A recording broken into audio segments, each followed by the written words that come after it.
Je suis née à Versailles, donc petite fille d'un médecin militaire, un général, donc au gradé. J'ai admiré beaucoup mon papy qui était donc médecin généraliste au Val-de-Grâce à Paris et qui a pris sa retraite à Metz. En fait, à la base, il était poussané et il a cherché une maison pour prendre sa retraite et donc ils ont trouvé une maison sur Metz. Et donc moi j'ai vécu dans la région parisienne, mais mes souvenirs, je n'ai aucun souvenir de la région parisienne. Mes souvenirs commencent à Metz quand mes parents ont décidé de rejoindre mes grands-parents. Voilà. Donc voilà mes racines. Et après, en termes d'identité, le côté militaire, je pense, de mon grand-père. Je pense que ça m'a plu. Alors bizarrement, voilà, des fois on n'est pas tous pareils, mais voilà, moi le cadre ça me parle, alors que ça pourrait faire fuir et non, pas du tout. Voilà, donc mes parents issus d'un milieu modeste, hein, voilà, donc on a débarqué à Metz. Mes parents à l'âge de 30 ans, eux, ils ont décidé de changer de vie et de tout reconstruire ici dans le sud avec un cadre de vie plus facile.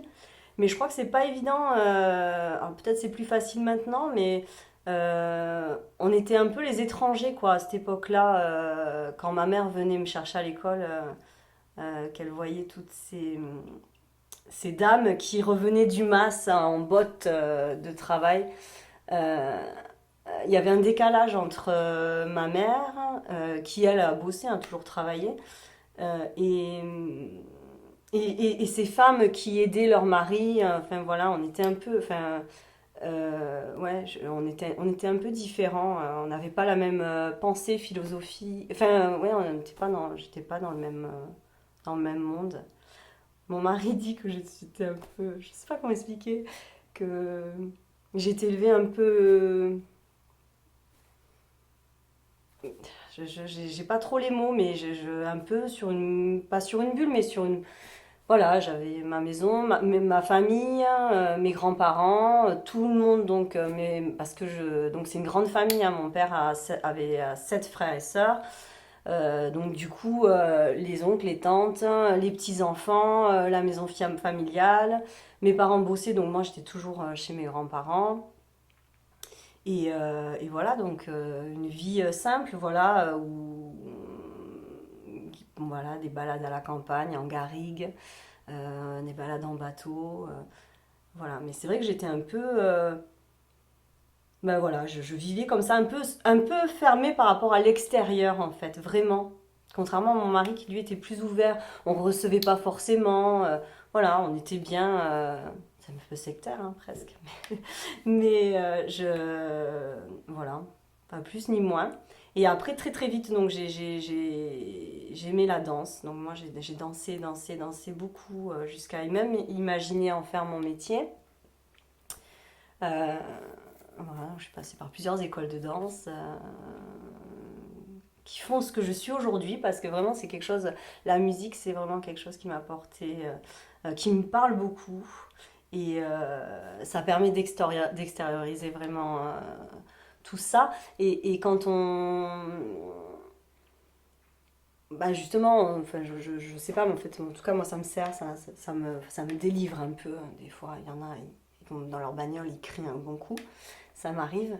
Mais peut-être moi, j'allume la musique et je danse. Voilà. Qu'est-ce que tu peux nous dire de plus sur tes parents, par exemple leur profession, qu'est-ce qu'ils faisaient, comment ils étaient, qui étaient-ils?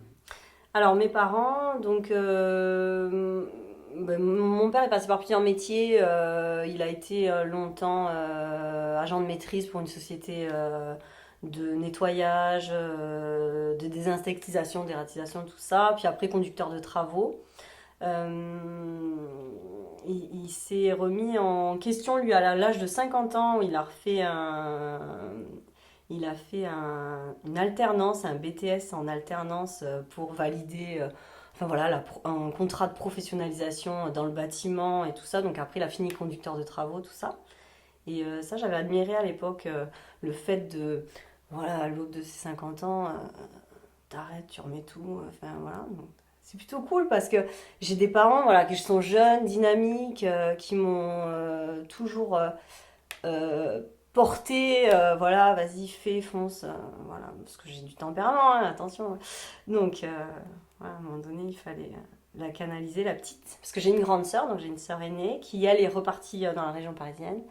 Et ma maman, elle a un peu enchaîné un peu les galères professionnellement, en fait, puisque ici, elle n'a pas réussi enfin voilà, elle a fait beaucoup de choses. Bon, puis après, ma maman, c'est un peu compliqué, parce que jeune, enfin, je sais pas si tu peux dire ça. Enfin, en même temps, ça fait partie de moi, donc j'ai rien à cacher. Euh, Elle a souffert d'une dépression, tout ça, qui a marqué un peu ma jeunesse, voilà, mon adolescence. Et puis bon voilà, mais mes parents sont très unis et ils sont toujours ensemble, tout ça. Et je trouve que c'est beau aujourd'hui d'avoir ces parents qui sont toujours là, quoi. Qu'est-ce que tu as appris de tes parents? La rigolade. Je pense que mes parents sont rigolos. Ils sont rigolos. Le cadre quand même, un peu, enfin voilà, de devenir quelqu'un. C'est important pour moi hein, de devenir quelqu'un. Je me suis mis une pression de fou. C'était enfin, un peu obsessionnel. Hein. Tu vas faire tes études, tu vas faire quelque chose de... du coup, je pense qu'en tant que parent, c'est rassurant d'avoir une enfant comme ça, qui débarde pas trop du cadre. Donc oui, j'ai appris ça d'eux. Euh, mais ouais, je sais pas, l'amour, enfin voilà. Et toi, quel enfant tu étais? L'enfant que je crois que j'étais ou l'enfant que j'étais au regard des autres. Je pense que j'étais une sacrée petite fille pleine de vie, avec un sale caractère, impatiente, mais ça je le suis toujours. Euh, voilà, peut-être un peu peste, parce que voilà, on m'a fait des crasses aussi et je trouve que ça c'est pas bien, mais bon, c'est pas grave, c'est comme ça. J'en ai fait aussi. Euh, voilà, pleine de vie, comme je suis aujourd'hui, à fond. Voilà. Et celle-là dont tu nous parles, c'est celle que tu étais ou celle que les autres percevaient? Je sais pas si on me perçoit vraiment comme je suis. Je crois pas. C'est peut-être pour ça aussi que je vous vois aujourd'hui. Tu as dit que tu avais une grande sœur. Oui, j'ai une sœur aînée. Quels étaient tes rapports avec elle? Quels sont tes rapports avec elle? Proche, proche. Après, bon, on avait 4 ans de différence, donc bon, moi j'étais un peu la petite sœur qui embêtait. Voilà. Donc c'est pas vraiment l'âge où elle, quand elle était adolescente, bon moi je l'embêtais plus qu'autre chose, où il fallait me garder. Enfin bon bref, c'était un peu ça quand on était jeunes. Après on s'est rapprochés dans l'adolescence, voilà, parce que avec l'histoire de ma maman, tout ça, enfin je pense que ça nous a quand même rapprochés.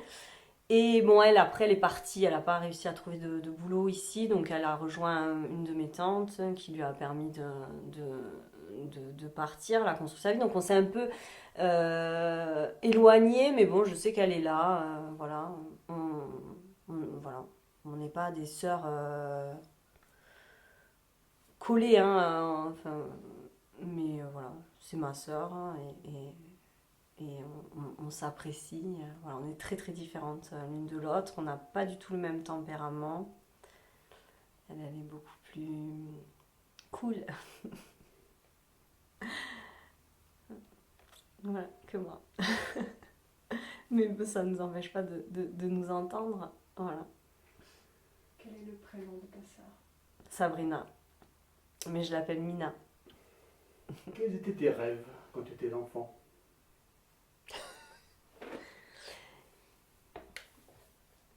Ouais, je sais pas, j'ai toujours rêvé de devenir quelqu'un d'important, je sais pas, de danser, de chanter. être une artiste. Là, je me parle que dans la tête d'être enfant, enfin de quand j'étais enfant. Ouais, j'aime bien ça. J'aime bien qu'on me regarde en fait.